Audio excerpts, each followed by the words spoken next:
in the 21st century. Hard-working people working hard for you and me. Moving higher, time and time again. Through the years you'll find us here. Moving Iron. Hello and welcome to Moving Iron Podcast, Marcus with Chip Nellinger. This edition of the Moving Iron Podcast is brought to you by Dawson Tire and Wheel, your premier ag tire and wheel provider in North America, helping people grow. Tractorzoom, delivering insights, and Dryshod Boots, the official work boot of the Moving Iron Podcast. Chip is with Blue Reef Agmarketing out of Morton, Illinois. And, man, you've had some weather come through there of late, Chip. Yeah, we had an interesting day here. It's certainly not anything like what the state of Iowa had. So as that thing continued to move east, I mean, it was bad. They were from 50 to 70 plus mile an hour winds as it moved through Illinois in some areas, but I don't think it was anything to the extent of when, like it was when that thing moved through Iowa. So unfortunately, was a lot of damage in Iowa. Not that there wasn't some down corn here and there in Illinois, but Iowa took the brunt of that storm, it looked like today. Yep. So what are some of the estimates you're hearing out there? I've heard 10 million acres. I don't know, of corn being displaced, which I mean that's a big number. But I don't know if that's someone trying to rush to give you the first to market on that, or what that was. But that seems like a very large number of acres of corn to be disrupted there. Yeah, I don't know. 10 million acres seems like a lot to me. I heard that number, just talking about Iowa. That seems like a big amount just for Iowa. It certainly could have affected or covered real estate worth of 10 million acres across several states. But, that's going to be what the market kind of tries to gather here over the next couple of days, is just how many acres does that involve? And, it looked like on some of the pictures, it wasn't just down corn. It was, flat green snap, not coming back type stuff. So it's certainly a bad deal for those guys. But I don't know about 10 million. I certainly don't think it destroyed 10 million acres of corn, or we'd be, 15 higher tonight instead of 2.5 higher. So. Yeah, that's right. We'd have a pretty significant number, and then to know that amount of information that quick is also tends to be a bit of suspect there as well. So, yeah, exactly. All right, so Wednesday we got a big report coming out, kind of an important one about crop progress, what that looks like, and there's going to be some moves made on this. So, I guess, what are your thoughts on that upcoming report, and when do you think we're going to see some relief of this sub $3 corn, cash corn? Yeah, I have mixed about this report, honestly. Last 2 to 3 years, I've been using satellite imagery as well as looking at crop conditions, and so the market is definitely expecting higher yields on both corn and beans. However, I don't know that we're going to get the huge bump higher. I mean, they got plenty of time to kind of dial this crop in. And in my opinion, the September report is going to be much more important than this report. So I do think it'll go higher as far as yields go. I don't know if it's going to be the massive, 4 or 5 bushel increase in corn and 3 bushel increase in beans that the market fears a little bit. And also, kind of part of this too will be the next 2 to 3 days. There's supposed to be some additional follow-up rainfall. So hopefully this one doesn't include wind and hail like this one that just moved through. And I don't think it's supposed to, but still some, a few dry pockets in western Iowa. But this next rain that moves through the heart of the upper Midwest here, the kind of the northern sections of the Corn Belt, that could be, the straw that broke the camel's back, so to speak, as far as solidifying some awful big yields in areas. So the weather is going to have probably as much an impact here, into midweek as this report. And it'll just set the stage for 4 weeks from now when the September report comes out, because that'll be the first, actual field surveys. And that will be where the rubber meets the road in September. So, this one's important. Don't get me wrong, but I think the market will quickly kind of digest it and look past it and say, all right, how much more is it going to rain? Let's try to get a handle on, how much crop damage there was from this storm that just moved through from the wind, and then kind of say, all right, they went up in August, but if these rains come through, they're going to go up in September. And so unfortunately, the path of least resistance is probably still for lower. We're getting a little bit of bounce here because typically you don't go into reports on, an extreme high or low. So the fact that we're bouncing a little bit here doesn't surprise me. Just some short covering into the report, and then we'll kind of get back to normal once that report's out of the way, depending on what the rainfall situation looks like. Yep. All right. So as you step back and take a look at what we see happening in the wheat market, and I'm going to try to pull it up real quick just to see what wheat's been doing, but it seems like to me that there's been obviously there's some pressure that we're seeing from, or some bullish news that we see coming out of Europe and the Black Sea regions, but kind of talk about wheat a little bit, what you see happening there. Yeah, the wheat market's been a vicious, sloppy, choppy market. Getting a lot of pressure in the wheat market, new contract lows last week in spring wheat and Kansas City wheat. It's kind of back and forth. The start of the Russian wheat harvest had everyone expecting lower yields. Some of those early reports were pretty, disappointing yields. But then as that harvest continued to advance north, the yields picked up, and they have a big crop. You also just saw, I believe it was the French crop increased by like 1 million metric tons. And the market had thought that due to some hot, dry weather there this summer, that their yields would continue to shrink. And so, part of it is back to the same old situation we've been struggling with for 3 or 4 years. That's just a lot of supply in the world, oversupplied, and it looks like there's plenty of competitive sources of wheat, particularly out of the Black Sea and Russia, Ukraine, European type sourced wheat. So some pressure in the wheat market. Does it hold? Did we just fall to bed? Probably not. But again, you got the Southern Hemisphere that looks, due to competitive advantages due to the currency. I mean, they're going to plant everything they can: corn, beans, wheat, whatever it is. Particularly in Brazil, they are just printing money right now in the ag economy. It'd be nice to turn the printing presses on here for farmers here, but unfortunately, the Brazilian farmer right now, for about the 3rd year in a row, is making monstrous profits. So acreage down there of all crops are going to continue to expand. That is for sure, man. Those guys have been making out like bandits here of late.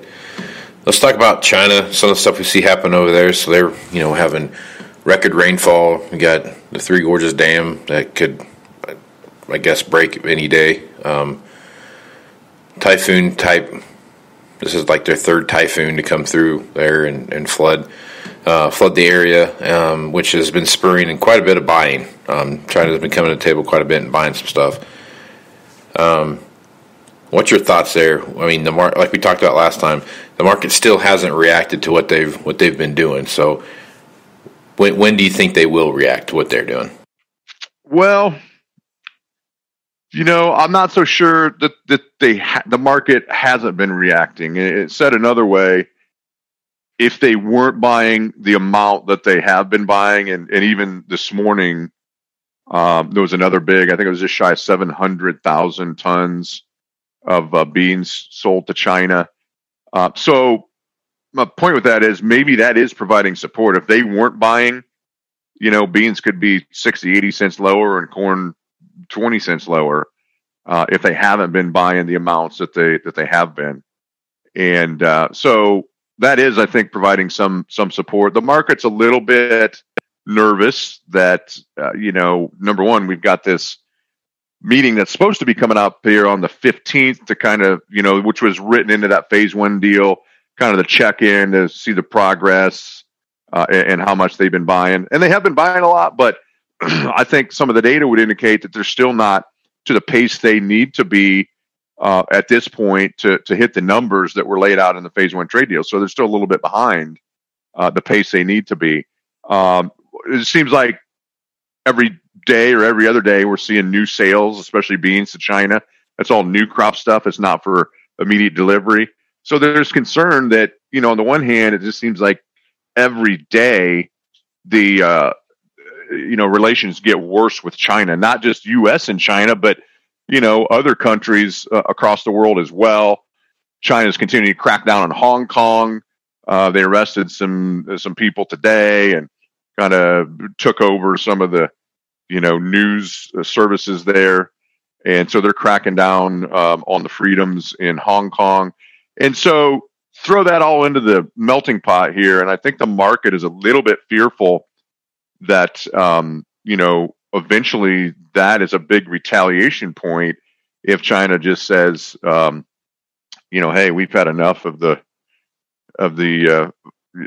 pressure from other areas of our relations here, and we're going to cancel some of these sales. On the other hand, as you mentioned, they've got some pretty well publicized problems now with the flooding. And my understanding is there are some agricultural areas that affects, but the major producing areas are north of that river basin.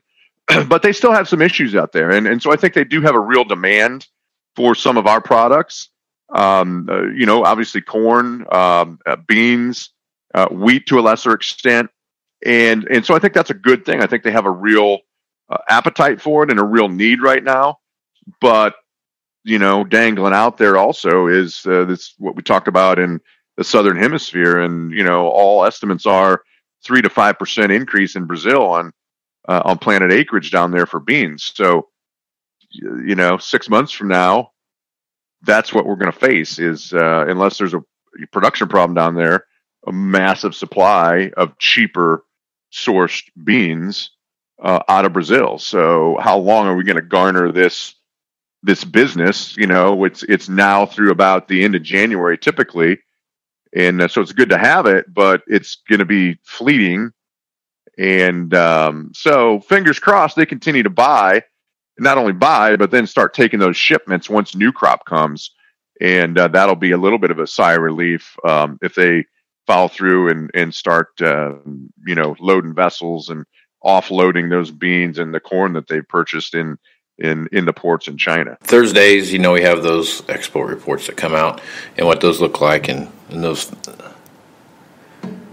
I mean, what has to happen to really make? I mean, is the supply in the U.S. that high still? Are they still banking on this 183 to 185 bushel average on corn type of thing? I mean, I guess what's your thoughts? I mean, what are you thinking? Yeah, that's the other thing as well, is right. You this demand. So let me back up a step.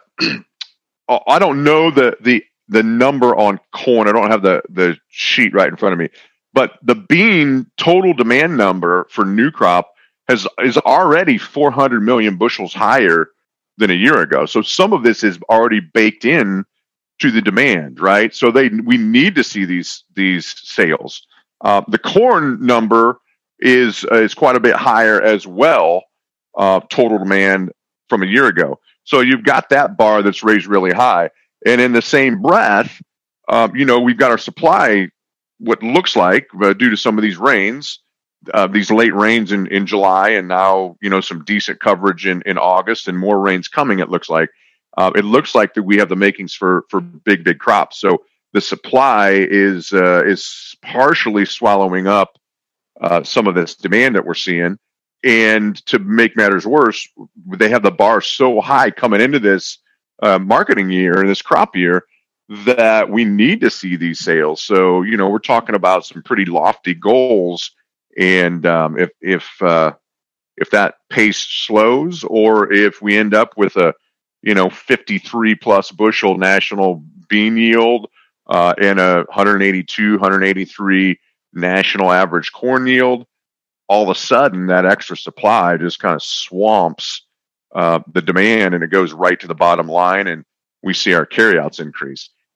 I'm no better at guessing than anyone else, and in fact, I might be worse at guessing the crop size than a lot of people. But I'm not afraid to say my opinion. So I can buy a record bean yield way easier than I can a record corn yield. I think when it's all said and done, we could be, right at or sub 180 in corn, but we won't know that for a while. We likely won't know that at a minimum till the September report, and the October report will be the real key to that. I think some of these late rains and the mid South, from about Interstate 70 south all the way down into the Mississippi, Alabama, Georgia area, they've had excellent rains this year. I've been talking to people down there. It looks like they've got a massive bean crop. I think these August rains that we're getting up, the northern part of the Corn Belt are really going to add some bushels to these beans. I can get on board with a massive bean crop a lot easier than I can way north of 180 bushel corn crop. And but time will tell on that. We really won't know till the January crop report. But I think the trend of the September and October crop reports will be the key there. And so time will tell on that. But part of the issue is, yes, it's great to see the demand from China, but we're sitting here with what looks like a big crop, and that extra supply is just going to go right to the bottom line here and add to the carryout. Yeah, plenty crazy things happen right now, man. A lot of stress on the market. You start looking at the outside stuff and what's happening with oil, and especially with gold and silver and copper and all those out there. I mean, there's a lot of things that are pointing. The dollar, strength of the dollar, another thing that's kind of helping us out right now too. There's some support there that we'd be kind of in a bad spot if the dollar was higher than it was right now. Yeah, exactly. I mean, we've just come off a record high gold prices. The dollar has, put a pretty big break in. Unfortunately, though, a lot of that weakness in the dollar index is tied to strength in the euro currency. And then the other major commodity producers, Brazil and Russia, their currencies are still relatively weak compared to the dollar. So that's not helping us out. And that's why I think it hasn't spilled over and supported us more on the grain side. But there are some things going right here. So it's scary, if the dollar was up on the highs and we didn't have China buying. I mean, it's scary what price level we might be right now on corn. So let's jump over and look at hogs and cattle here for a second.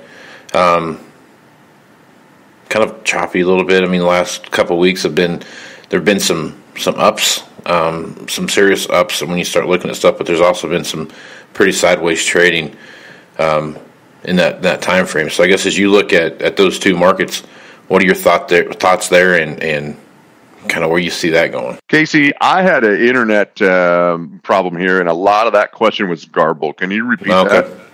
Yep, just on hogs and cattle. I mean, they've been up sharply and down sharply the last couple of weeks, and they've just kind of been all over the place. So, I mean, what's your thoughts on those two markets and where they're headed? Yeah, the livestock markets, especially cattle, have been holding their own.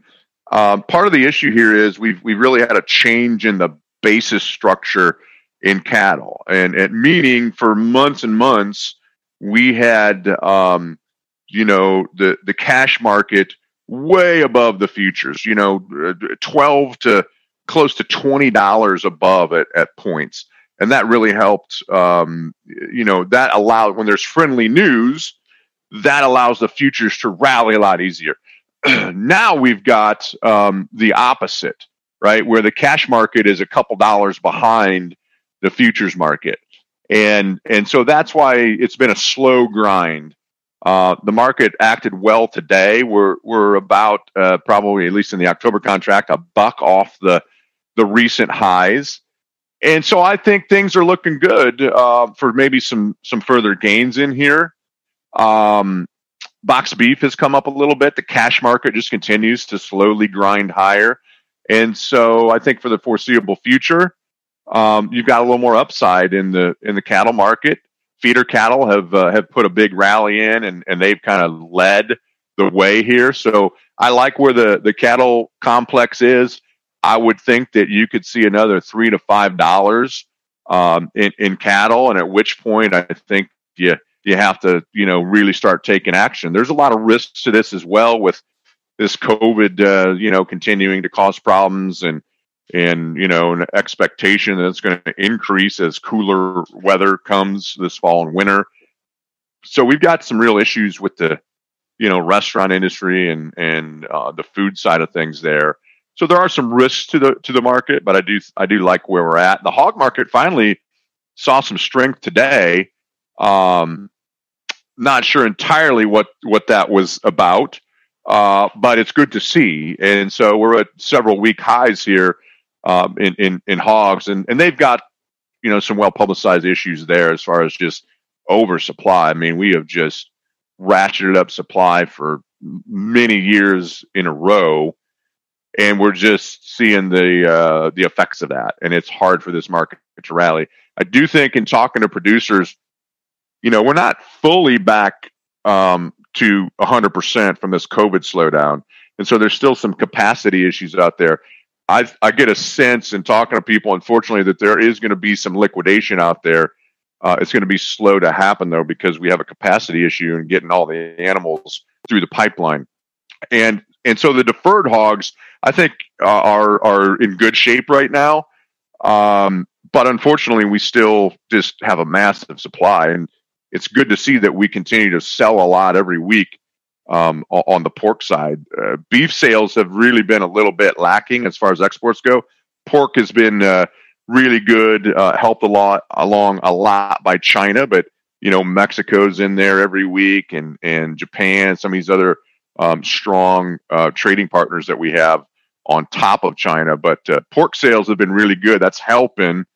Again, it's like the flip side, or I guess a little bit of corollary of what we're talking about earlier in the grains. If we didn't have some of this Chinese demand and good exports, it's scary thinking how low hog prices could go. But they're on a little bit of an upswing. I like that. I think there could be a little more upside. I don't think $20 in the short run. I think you could see $5 if we're lucky.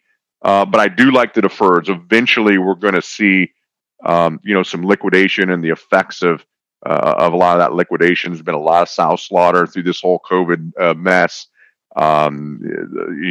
Small feeder pigs have been liquidated as well, and so we're gonna see that effect eventually, and it's starting to show itself in those far deferred contracts that are up into the 60s and 70s already if you go out to next summer. Well, a lot of information there, a lot of reason to look at your plan and talk to someone like you, Chip, that can help at least guide them down the path of what they need to be looking at when they're building their plan. So folks are working on that. What's the best way to get a hold of you and your team? Yeah, best way is just give us a call at the office. That number's 309-550-7213.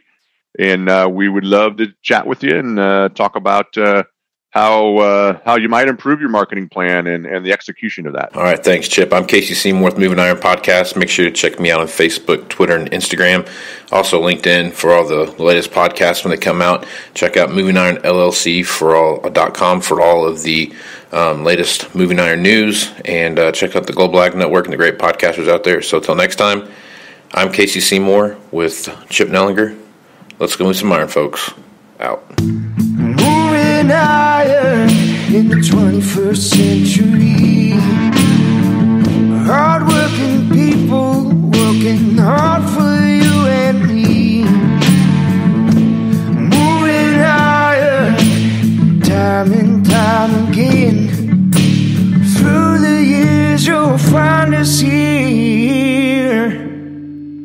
Moving iron.